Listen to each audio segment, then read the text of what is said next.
Hey guys, this is Renu and welcome back to our channel. आज हम अपने सामाजिक विज्ञान के लेसन प्लान 11 के बारे में बात करेंगे। इसमें हम स्टार्ट करते हैं अपना लेसन प्लान सामाजिक विज्ञान का। इसमें कक्षा, वर्ग, दिनांक, विद्यालय, कालांश आपको उसी टाइम पे फिल करना है जब आपको प्रैक्टिकल के लिए जाना होगा। तो हम आज का टॉपिक स्टार्ट करते हैं, पृथ्वी के स्वरूप।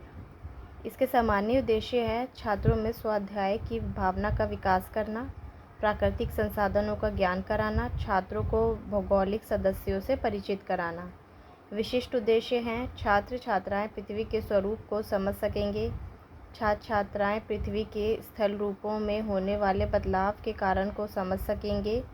पूर्व ज्ञान में बच्चों ने अपनी पिछली कक्षा में पृथ्वी की आंतरिक संरचना को पढ़ा है और अब वह पृथ्वी के विभिन्न स्वरूप को समझने योग्य हो गए थे। और इसके सहायक सामग्री है पृथ्वी के स्थल रूप से संबंधित चित्र।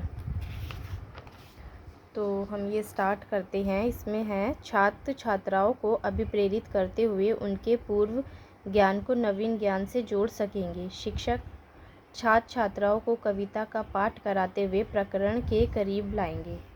इसमें कविता का पाठ है प्रस्तावना प्रश्न।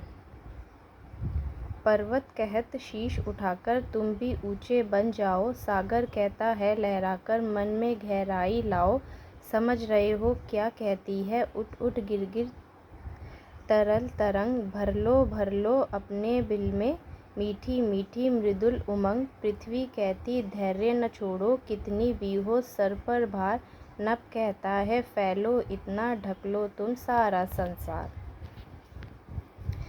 तो इसके उद्देश्य कथन में छात्र छात्राएं विभिन्न श्रेणियों के उच्चवचों का प्रत्यय स्मरण कर सकेंगे।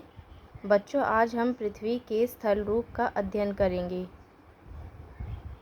धरातल की ऊंचाई नीचाई से बनाने वाला प्रतिरूप, प्रथम श्रेणी में उच्चतम, महाद्वीप एवं महासागर। इधर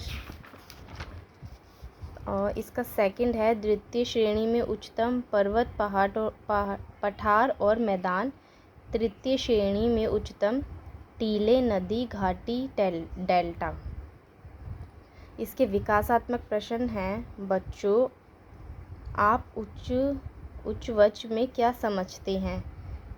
धरातल की ऊंचाई नीचाई से बनने वाले प्रतिरूप को उच्चावच कहते हैं। बच्चों, उच्चावच को कितनी श्रेणियों में बांटा गया है? 3 श्रेणियों में बांटा गया है। ये हमारी इधर प्रश्नोत्तर विधि होगी, यहाँ पे लिखा नहीं हुआ। पर्वत एवं पहाड़ के बारे में पढ़ेंगे। छात्र छात्राएं पर्वत एवं पहाड़ियों का प्रत्यय सिमरन कर सकेंगे। आसपास के धरातल से ऊंची स्थलाकृतियों को पर्वत तथा उससे ऊंची स्थलाकृतियों को पहाड़ी कहते हैं। मोड़दार पर्वत, जब चट्टानों में पृथ्वी की आंतरिक शक्तियों के कारण मोड़ पड़ जाते हैं, चट्टानों के असीत होकर ऊपर उठने या नीचे धंसने से भ्रश पर्वत अस्तित्व में आते हैं। उदाहरण है पश्चिमी घाट। छात्र छात्राएं ध्यानपूर्वक सुन रहे हैं और ये हमारी व्याख्यान विधि है। फिर इसके विकासात्मक प्रश्न है, पर्वत कितने प्रकार के होते हैं? 3 प्रकार के होते हैं। पर्वत के प्रकार, मोड़दार पर्वत, भ्रंश पर्वत, ज्वालामुखी पर्वत। प्रश्नोत्तर विधि है। अब पठार के बारे में बताया हुआ है। छात्र एवं छात्राएं पठारों का प्रत्यय सिमरन कर सकेंगे।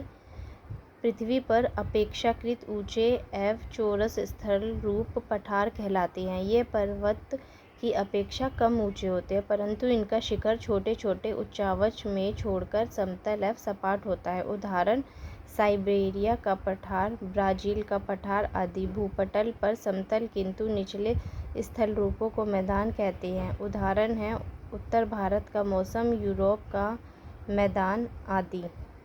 ये हमारी व्याख्यान विधि है और छात्र छात्राएं इसे ध्यानपूर्वक सुन रहे हैं।